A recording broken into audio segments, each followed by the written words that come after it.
결과적으로 지금 우리 증시는 그런데 미국 증시는 보면 좀 답답해요. 그러니까 뭐 네. 상승 하락도 폭도 작고 예전에 비해서 또 등락 되게 많이 반복이 되는데 그중에 엔비디아 같은 경우에는 글로벌 시총 1위를 달성을 했더라고요. 왜 엔비디아만 이렇게 좋은 건가요? 근데 미국 경기도 지금 뭐 썩 좋은 편도 아니고 관세 협상은 뭐 하고 있지만 여기서 뭔가 큰 호재가 나오는 건 아니거든요. 근데 미국 증시도 바닥에서 엄청 올랐어요. 그러다 보니까 더 갈 수 있는 뭔가가 지금 안 나오는 상황이죠. 그러니까 시장 참가자들은 뭘 보냐면 아 이럴 때는 그냥 똘똘한 기업만 찾아보자. 이렇게 된 것 같아요. 근데 그 중에 제일 눈에 들어온 건 역시 엔비디아 같아요. 엔비디아 지난주에도 실적 얘기해 드렸지만 뭐 실적 나무랄 데 없이 너무 좋고 거기다가 지금 이제 기업이 AI 투자하는 것을 넘어서 이제 국가 단위로 AI 투자, 우리나라도 이제 본격적으로 AI 5만 투자, 개? 네 맞습니다. GPU 구매도 하고 대규모 투자를 할 거거든요. 그리고 중동도 지금 이미 데이터 센터 구축 얘기를 해놨죠. 그래서 이런 걸 할 때 국가가 할 때 역시 제일 필요한 게 엔비디아 칩입니다. 예, 그렇기 때문에 엔비디아에 대한 수요는 꾸준히 늘어날 수밖에 없기 때문에 AI를 하고 싶은 기업이나 국가는 이제 파트너는 엔비디아죠. 그러니까 우리나라도 한번 보시면 조선방산이 왜 이렇게 강할까요? 원전이. 그거 하고 싶은 국가는 그냥 우리랑 손잡아야 돼요. 그렇죠. 그죠? 예, 기업도 마찬가지. 근데 엔비디아는 AI 할 때 무조건 파트너예요. 이제 그게 한 번 더 증명되면서 전 세계 시총 1위에 올라섰고 두 번째는 이건 엔비디아가 잘해서가 아니라 위에 있는 그룹이 못해서 또 효과가 생겼어요. 뭐냐면 애플이 너무 안 좋아요. 그렇죠. 애플이 올해만요 주가가 마이너스 16% 폭락을 했어요. 이 이유는 애플은 지금 뭐 AI로 뭔가 보여준 것도 없고 거기다 관세 전쟁의 또 최대 피해 기업 중에 하나고 트럼프는 계속 압력 넣죠. 미국의 공장 빨리 만들어라. 물론 그거 쉬운 게 아닌데 그래서 뭔가 지금 애플이 지금 이제 뒷걸음질 치고 있는 거 마이크로소프트는 뭐 올해 성과가 나쁜 건 아닌데 마이크로소프트도 AI에서 뭔가 큰 걸 지금 보여준 건 없거든요.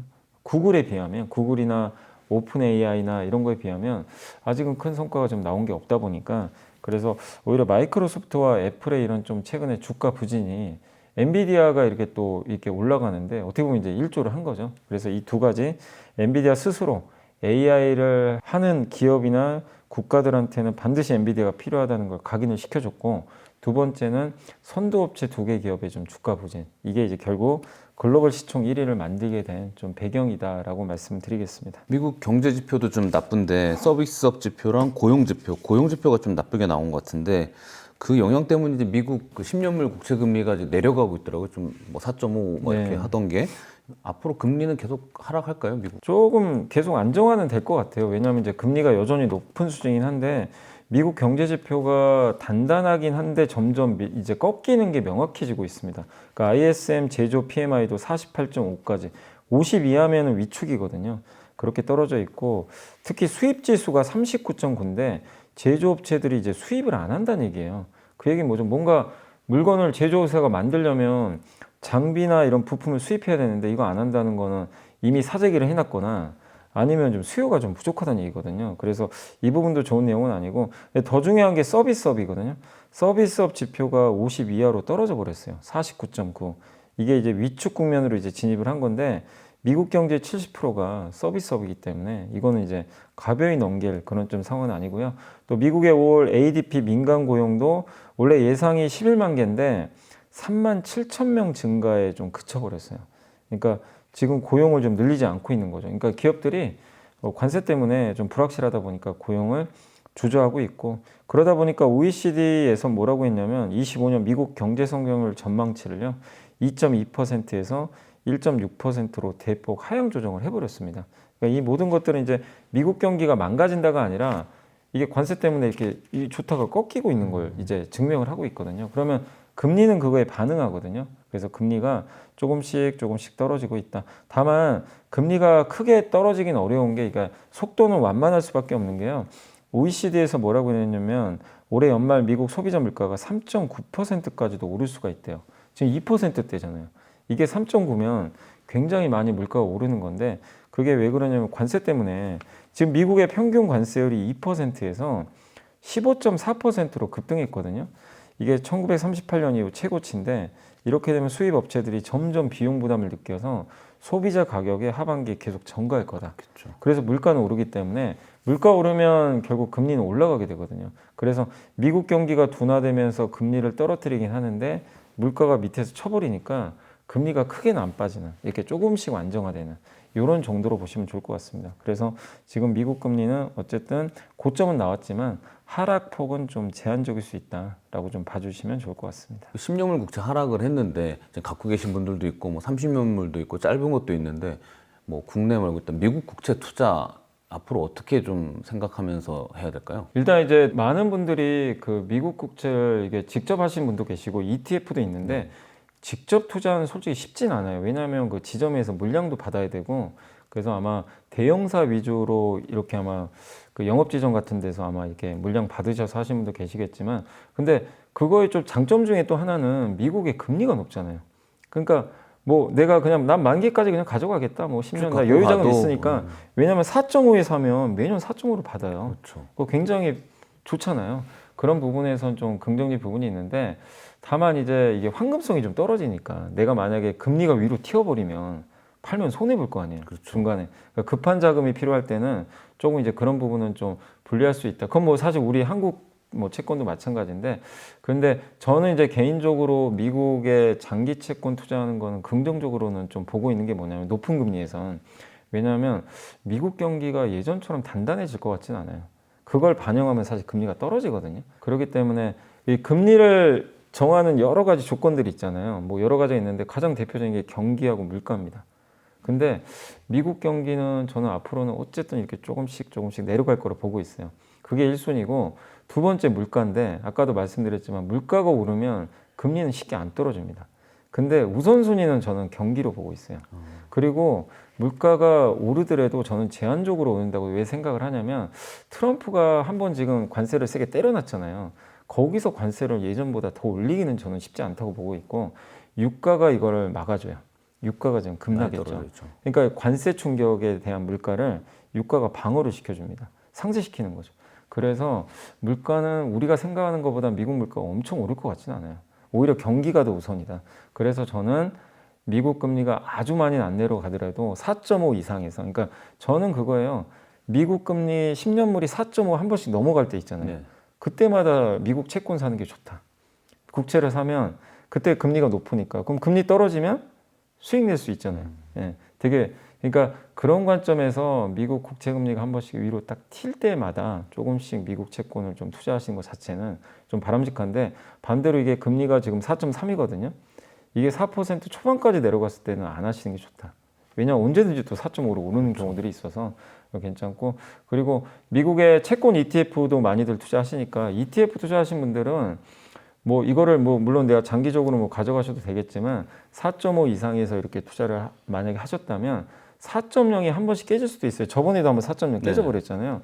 그럴 때는 오히려 한번 좀 끊어주시고 다시 4.5 가면 또 약간 또 샀다가 그러니까 약간 트레이딩 개념도 병행하시는 것도 저는 좀 괜찮다. 지금 환율도 유리한 상황인 거죠? 환율 지금 많이 떨어져서 지금 만약에 투자하시는 1,350원이니까 1,450원 투자보다는 훨씬 더 유리하긴 한데 다만 이제 저는 그걸 좀 말씀드리고 싶어요. 미국 채권도 워낙 많이들 하시지만 달러화가 지금 워낙 많이 떨어져 있으니까 그 보통 이제 미국 ETF도 우리나라 통해서 ETF 투자하신 분들이 계시거든요. 이 미국 국채에 투자하는데 네네. ETF인데 한국 거예요.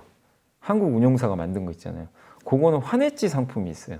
뒤에 H 붙은 네, 거. 맞아요. 그거는 환율이 만약에 달러 가치가 떨어져서 환율 떨어지면 환해지를 안 하면 내가 손해 보잖아요. 그렇죠. 예, 여기서 이익을 봐도. 근데 환해지 상품은 그걸 방어시켜 주니까. 그래서 환해지 상품도 한번 고민해 보시는 것도 저는 그렇게 뭐 나쁘진 않다. 왜냐하면 지금 달러가 이제 예전처럼 뭐 강하지는 않기 때문에. 그래서 선택지는 되게 다양한데 어쨌든 이제 여러분들 그런 어떤 투자 스타일에 맞게 뭐 한번 고민해 보시고 저는 어쨌든 4.5 넘어갈 때 미국 채권 투자하는 거는 저는 굉장히 좋은 전략 같다. 이렇게 좀 생각을 하고 있습니다. 자, 그렇게 친하던 트럼프하고 머스크가 또 심하게 싸운 것 같습니다. 뭐 감세 법안에 대해서 머스크가 역겹다 이렇게 비판을 하고 연일 그 SNS상으로 싸우고 있는데 네. 내용도 뭐 아주 디테일한 부분도 있고 네. 뭐 좀 민감한 내용들도 나오고 그러는데 거기다가 테슬라 전기차 판매량 실적이 네. 너무 나쁜 상태예요. 테슬라 상승이 뭐 많이 빠졌던데 상승 가능성이 좀 희박해 보인다. 좀 쉽지 않을 것 같아요. 당분간은. 왜냐하면 그동안 이게 테슬라 주가가 정말 전기차도 잘 팔리고 펀더멘털이 좋아서 올라갔으면 이런 이슈가 나온다고 해도 안 흔들려요. 근데 지금 작년 11월에 한번 여러분도 기억하시겠지만 테슬라 주가 2배 가까이 올랐던 게 트럼프에 대한 강력한 지지를 했잖아요. 그렇죠. 그것 때문에 그 효과로 주가가 급등했는데 막상 이제 트럼프가 취임하고 나서 일론 머스크가 경영은 신경 안 쓰고 정부 이제 효율화 위원회에서 거기서 이제 일만 하는데 그때 전기차 판매는 급감하기 시작을 했거든요. 그러다 보니까 주가 다시 원위치 반토막 났다가 다시 왜 올라갔죠? 이제 정부 효율화 위원회 그만두고 이제 경영에 복귀하고 또 6월에 로보택시 나오고 저가 전기차도 곧 출시되고 기대감이 그러니까 테슬라 주가는요 펀더멘털로 움직인 게 아니라 다 뭐죠? 기대감으로 움직였어요. 그러다 보니까 이게 위험한 거예요. 사실 기대감만 가지고 움직이면 안 되고요. 반드시 뭔가 펀더멘털. 엔비디아는 숫자로 보여주잖아요. 그렇죠. 근데 테슬라는 펀더멘털이 지금 굉장히 취약해지고 있는 상황에서 일론 머스크의 발언이나 이런 어떤 기대감에 의해서 주가가 자꾸만 급등락하다 보니까 되게 좀 위태로웠던 거죠. 근데 지금 테슬라, 그러니까 일론 머스크랑 트럼프의 이제 SNS 싸움이 시작되고 그날 주가가 하루에 14%나 폭락을 해버렸습니다. 그러니까 그게 이제 드러난 지금 상황인데 이렇게 이제 비판했던 이유는 결국 일론 머스크 입장에서는 뭐 어떤 이유인지는 명확하지는 않지만 이 감세 법안에 전기차 보조금도 폐지가 돼 있거든요. 네. 그러니까 당연히 불편하죠. 일론 머스크의 테슬라 그 전기차도 판매가 줄 수밖에 없고요. 그런 상황에서 좀 불편함을 얘기했고 그리고 일론 머스크는 원래 회사도 운영을 그렇게 합니다. 비용 쥐어짜는데 선수예요.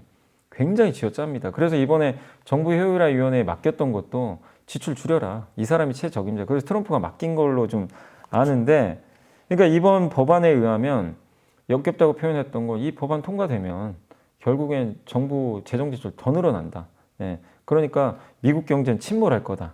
이렇게 비판을 했고 근데 그게 비판이 한두 번이 아니고 계속 얘기를 하니까 트럼프도 못 참았던 것 같아요. 한두 번은 내가 봐주겠는데 더 이상 못 참겠다. 그래서 트럼프가 이 못 참고 좀 맹비난을 해버렸고 뭐라고 했냐면 일론에게 매우 실망했다. 나는 그에게 많은 도움을 주었는데 그는 누구보다 이 법안을 잘 알고 있는데 그 법안에 그때는 왜 아무런 문제 제기하지도 않았으면서 왜 이제 갑자기 좀 문제가 생긴 것처럼 얘기를 하고 있냐. 그래서 맹비난을 했고요. 그리고 돈 아끼는 제일 좋은 방법은 머스크한테 이제 줬던 그런 보조금과 각종 정부 계약 있죠. 뭐 스페이스X에 네네. 이런 거 해지시켜버리면 된다. 이렇게 이제 비난을 해버린 거예요. 그러니까 이제 일론 머스크는 이거 다 거짓말이다. 이 법안은 나한테 보고된 적이 단 한 번도 없다. 누구 말이 진실인지 지금 모릅니다.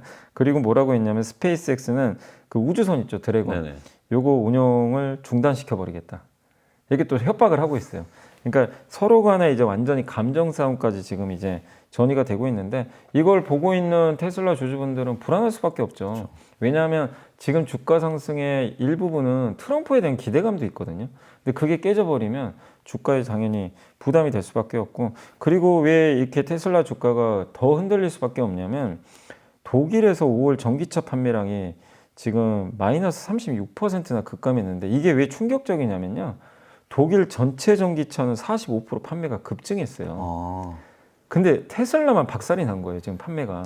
이거는 독일만 그런 게 아니라 지금 프랑스도 똑같고 중국에서도 15%나 감소를 했습니다. 판매가. 이 얘기는 뭐죠? 테슬라만 지금 부진하고 다른 전기차는 오히려 판매가 지금 늘고 있다는 얘기거든요.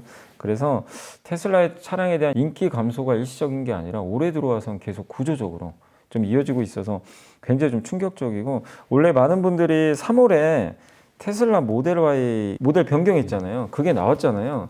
아 그래서 3월부터는 반등할 거다. 이걸 얘기했어요. 왜냐하면 1, 2월이 너무 안 좋았거든요. 근데 3월, 4월, 5월로 가도요. 반등은커녕 더 떨어지고 있습니다. 그래서 이거는 지금 신모델 나온다고의 문제가 아니라 좀 일론 머스크에 대한 반감도 되게 큰 것 같고요. 이 테슬라 브랜드에 대한 자체가 유럽에서는 굉장히 좀 테슬라를 좀 안 좋게 보는 거 아닌가 이런 좀 우려들이 나오는데 물론 이제 6월 10일 날 얼마 안 남았습니다. 이제 로보택시도 나오고 저가 전기차도 아마 하반기에 나올 것 같은데 그런 부분들이 또 반등의 또 계기가 될 수 있겠지만 지금 당장의 이런 데이터 또 트럼프와의 불화 이런 것들은 결코 테슬라 주가에는 좋게 작용하기 어렵기 때문에 지금은 좀 테슬라 상승보다는 좀 변동수 확대에 저는 좀 주의해야 되는 그런 구간으로 좀 보고 있습니다. 트럼프하고 시진핑 주석이 전화 통화했다는 보도가 나왔는데 곧 실무 협상 시작할 거다. 그런데 그쪽 관련된 증시 반응은 좀 덤덤한 편인 것 같아요. 왜 그런가요? 일단 이게 그동안 뭐 서로 진짜 전화 통화 하니 많이 뭐 이 전화 통화 또 하기 전에 얼마 전까지만 해도 트럼프가 뭐라고 했냐면 SNS에 중국과 거래하기 너무 힘들다 이게 불만을 제기했어요. 그러니까 이번에도 뭔가 좀 또 안 되나 막 이런 얘기들은 있었는데 결국 전격적으로 통화를 했고, 근데 이미 시장은 언젠간 통화할 거라는 걸 다 반영은 하고 있었어요. 뭐 언제든지 통화하는 건 문제될 건 없기 때문에. 근데 어쨌든 분위기가 썩 좋진 않았는데 그래도 통화에 성공해서 그 부분 자체는 좀 긍정적으로 보고 있고요.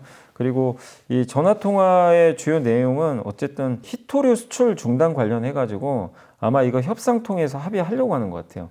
그리고 실무회담을 곧 진행을 할 예정이라고 합니다. 그래서 미국에선 재무장관, 상무장관, 무역대표가 참여할 예정이고, 다만 장소랑 일정은 아직 공개는 안 됐는데 추후에 아마 조만간 공개가 될 것 같고, 또 시진핑 주석이 트럼프 대통령 부부를 중국에 초청했다고 하고요. 뭐 갈지는 모르지만 어쨌든 이제 초청했다라는 그런 내용도 있는데 다른 내용은 전혀 없었고요.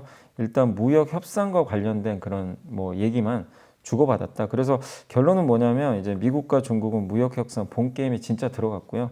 조만간 이제 실무 협상 들어가서 합의가 될지는 우리가 알 수는 없습니다. 근데 합의까지는 물론 순탄치는 않겠지만 그래도 이게 진행됐다는 거, 어느 정도 이제 스케줄이 나오겠다라는 거는 주식시장에는 이제 불확실성을 제거하니까 긍정적인데, 그러나 시장은 이미 이런 걸 반영해서 이미 다 올려놨기 때문에 이거 전화 통화했다고 뭐 시장이 흥분하진 않아요. 그리고 좀 타이밍이 안 좋았던 게 분명히 이거 나오고 나서는 나스닥 지수가 오르고 있었거든요. 근데 지금 시장의 관심은 시진핑보다 트럼프하고 일론 머스크의 이 싸움에 더 관심이 많아요. 그러니까 둘이 이제 이게 틀어져 버리다 보니까 오히려 이게 이제 이 좋은 내용을 그냥 이제 반감시켜버렸다라고 좀 보시면 좋을 것 같습니다. 감사합니다. 자, 이번 주 외국인 기관 개인들 매수 종목과 상승한 업종 정리해 보겠습니다. 네, 먼저 이번 주 외국인들이 많이 매수한 주식 10개 종목을 살펴보겠습니다.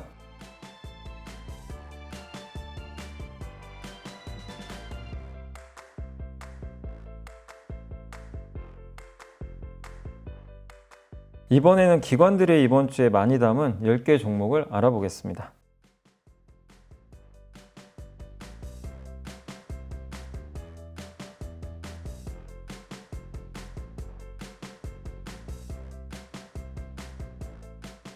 이번에는 개인들이 이번 주 가장 많이 산 주식 10개 종목을 살펴보겠습니다.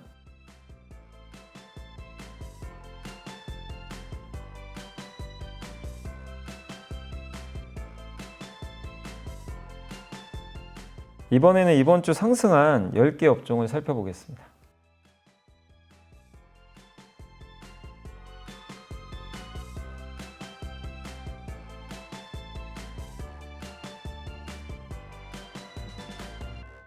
자, 상승한 업종 가운데 흐름이 좋게 더 이어질 수 있는 주목할 분야가 있을까요? 대표적으로 이제 이재명 대통령의 공약에 관련된 기업들이 다 강했는데 그래도 조금 더 상승세 이어질 것 같은 거는 저는 AI 소프트웨어.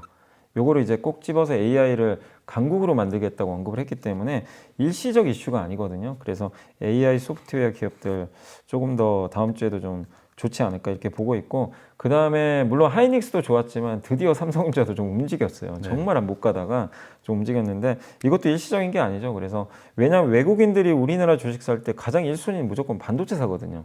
업황력을 떠나서 외국인이 만약에 계속 산다면 기본으로 그냥 이제 깔고 들어가는 거죠. 이제 매수를 하기 때문에 반도체 대표주들의 어떤 주가 상승도 저는 조금 더 이어질 가능성이 좀 높지 않나 이렇게 보고 있고, 그 다음에 이제 그 이재명 대통령의 이제 뭐 공약 중에도 우리나라 이제 중소기업이라든가 뭐 반도체 소부장 이런 부분들에 대한 또 지원책들도 좀 있기 때문에, 근데 이런 이제 우리나라에도 스타트업 기업들이 되게 많잖아요. 근데 그런 기업들에 미리 투자해 가지고 상장시키는 또 역할을 하는 회사 중에 하나가 창투사들이 많잖아요. 네, 그러니까 우리나라도 스타트업을 계속 육성을 해야 되거든요. 그래서 정부 정책과도 또 일치하기 때문에 창투사 관련된 기업들도 이번 주에 좀 좋았는데 조금은 더 강세가 이어지지 않을까 해서 AI 소프트웨어 반도체 대표주 창투사는 꾸준히 좀 관심을 가질 필요는 있는 것 같습니다. 이사님이 선정하신 이번 주의 보고서는 엔터테인먼트네요.